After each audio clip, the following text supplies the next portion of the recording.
వచ్చే పార్లమెంట్ ఎన్నికల్లో భువనగిరిలో 3 లక్షల మెజార్టీతో కాంగ్రెస్ పార్టీ గెలవబోతుందని TPCC vice president Chamala Kiran Kumar Reddy అన్నారు. భువనగిరి ఎంపీ స్థానానికి దరఖాస్తు చేశానని తెలిపారు.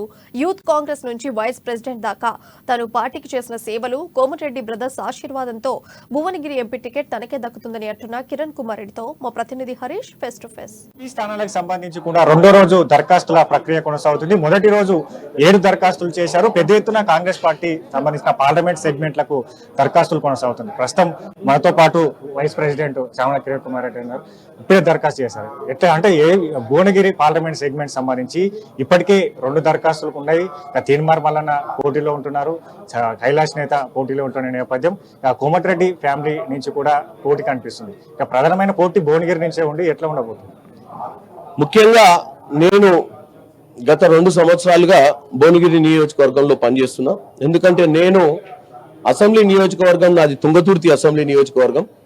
2009లో తుంగతుర్తి అసెంబ్లీ నియోజకవర్గం, అంతకుముందు మా సొంత మండలం శాలిగౌరారం నగర్కల్ నియోజకవర్గంలో ఉండేది. నగర్కల్ తుంగతుర్తి 2 నియోజకవర్గాలు కూడా రిజర్వ్ కేటగిరీలోకి రావడం జరిగింది. ఆ తర్వాత 2009లో కూడా నేను పార్లమెంట్ టికెట్ అడగడం, ఆ రోజు ఇండియన్ యూత్ కాంగ్రెస్ జనరల్ సెక్రటరీగా ఉన్నా ఆల్ ఇండియాలో. ఆ రోజు కూడా అడగడం జరిగింది, కానీ ఆ రోజు అవకాశం రాలేదు. అప్పుడు రాజగోపాల్ రెడ్డి గారికి ఇచ్చిర్రు. 2014లో కూడా రాజగోపాల్ రెడ్డి గారికి ఇచ్చిర్రు. 2018లో కోమటిరెడ్డి వెంకటరెడ్డి గారికి, 19లో కోమటిరెడ్డి వెంకటరెడ్డి గారికి ఇచ్చిర్రు. 2024కు వచ్చేసరికల్లా మా నాయకులు కోమటిరెడ్డి వెంకటరెడ్డి గారైనా రాజగోపాల్ రెడ్డి గారైనా ఇద్దరు ఎమ్మెల్యేలు అయ్యారు. ఒకరు మంత్రి అయ్యారు, ఇంకొకరు కూడా మంత్రి పదవి వచ్చే అవకాశం ఉంది. కాబట్టి ఈ రోజు మేము ఏదైతే యువజన కాంగ్రెస్ నుంచి మొదలు పెడితే అధికార ప్రతినిధిగా, ఇవాళ కాంగ్రెస్ పార్టీ ఉపాధ్యక్షునిగా, కాంగ్రెస్ పార్టీ కష్టకాలంలో ఉన్నప్పుడు గత 9 ఏళ్లుగా ఉద్యమాలనే కాదు బీఆర్ఎస్ పార్టీ వైఫల్యాల మీద పోరాటం చేసినటువంటి వ్యక్తిగా నేను డెఫినెట్ గా కాంగ్రెస్ పార్టీ నుంచి నాకు అవకాశం ఇవ్వాలని చెప్పి ఏదైతే మా రేవంత్ రెడ్డి గారు ముఖ్యమంత్రి గారు, పిసిసి ప్రెసిడెంట్ మొన్న ప్రదేశ్ ఎలక్షన్ కమిటీ మీటింగ్ తర్వాత మీరందరూ కూడా ఆశావాహులు దరఖాస్తులు చేసుకోమని చెప్పడం జరిగింది. దాంట్లోనే భాగంగా ఈ రోజు నేను ఇక్కడ గాంధీ భవన్ లో భువనగిరి నియోజకవర్గ అభ్యర్థిగా, అంటే నాకు అభ్యర్థిగా అవకాశం ఇవ్వాలని చెప్పి ఈ రోజు అప్లికేషన్ దాఖలు చేయడం జరిగింది. కోమటిరెడ్డి ఫ్యామిలీ నుంచి కావచ్చు, కోమటిరెడ్డి నుంచి ఆశీర్వాదాలు ఉన్నాయా? వాళ్ళతో మాట్లాడే ప్రయత్నం చేశారు. 100% వారితో మాట్లాడుతున్నా. వాళ్ళ ఆశీర్వాదం నాకు ఉందనుకుంటున్నా. ఎందుకంటే ఆశావాళ్ళు చాలా మంది ఉంటారు. నేను వాళ్ళ ఆశీర్వాదంతో ముందుకు పోతున్నా. వాళ్ళ ఆశీర్వాదంతో గెలవగలుగుతాం అక్కడ. ఎందుకంటే వాళ్ళు చాలా క్రియాశీలకంగా రాజకీయాలు చేసిరు అక్కడ. డెఫినెట్ గా వాళ్ళకు కూడా చాలా ఊహాగానంలో వాళ్ళ కుటుంబ సభ్యులు అడుగుతారు అదే అని. కాకపోతే ఇప్పటిపటికి అప్లికేషన్లు వచ్చినాయి. డెఫినెట్ గా వాళ్ళు కూడా నన్ను ఎన్నో ఏళ్ల నుంచి చూస్తున్నారు. రాజగోపాల్ రెడ్డి గారైనా, కోమటిరెడ్డి వెంకటరెడ్డి గారైనా ఈసారి వాళ్ళు మాలాంటి కష్టపడ్డ వాళ్ళకి అవకాశం ఇస్తారని నేను అనుకుంటున్నాను. తీన్మార్ మల్లన్న గత అసెంబ్లీలో కూడా అక్కడ భువనగిరి అక్కడి నుంచి పోటీ చేసిన క్రమం ఉన్నది. 2వ మెజార్టీలో ఉన్నాడు. ఇప్పుడు తీన్మార్ మల్లన్న అంటే మీరు ప్రత్యర్థిగా భావిస్తారా? నేనేం మా అసలు తీన్మార్ మల్లన్న అంటే నాకు చాలా గౌరవం.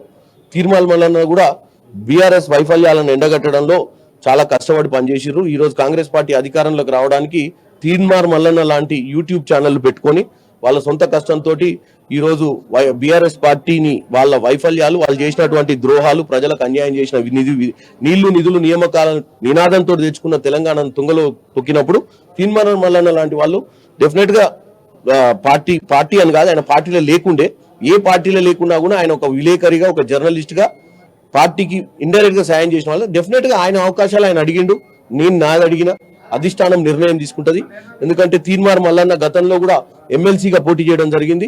మంచి ఓట్లు తీసుకుంటూ మళ్ళీ ఇప్పుడు ఎమ్మెల్సీ ఎన్నికలు ఉన్నాయి కాబట్టి మరి అధిష్టానం ఏం నిర్ణయం తీసుకుంటుందో.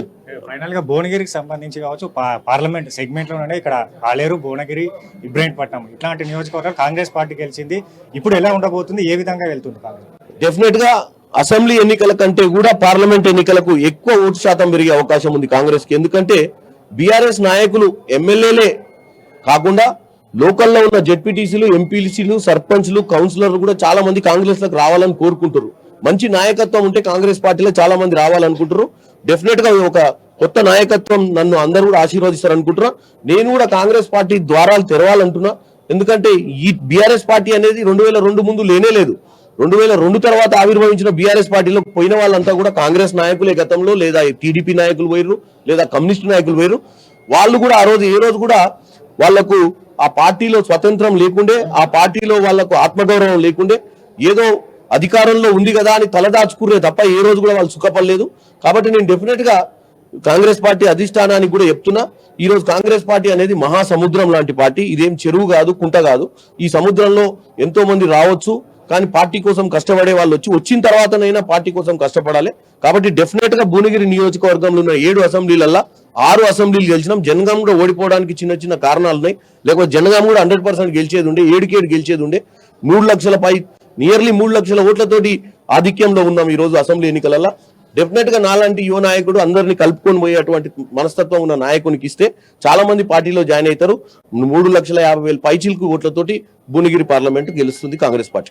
ప్రధానంగా భువనగిరి పార్లమెంట్ లో కాంగ్రెస్ పార్టీ గెలుస్తుంది. వచ్చే పార్లమెంట్ ఎన్నికలకు సంబంధించి కూడా అన్ని 15 స్థానాల్లో ఖచ్చితంగా కాంగ్రెస్ పార్టీ గెలుస్తుంది. భువనగిరిలో ఏదైతే కాంగ్రెస్ పార్టీ జెండా ఎగరేస్తాం అధికార ప్రతినిధి నుంచి కూడా సేవలు అందించిన నాకు టికెట్ అధిష్టానం గుర్తించి టికెట్ కేటాయిస్తుందని ధీమా వ్యక్తం చేస్తున్నారు. కెమెరా పర్సన్ మనోజ్తో కలిసి హరీష్ అమ్మాని సైరం. ఎంపీ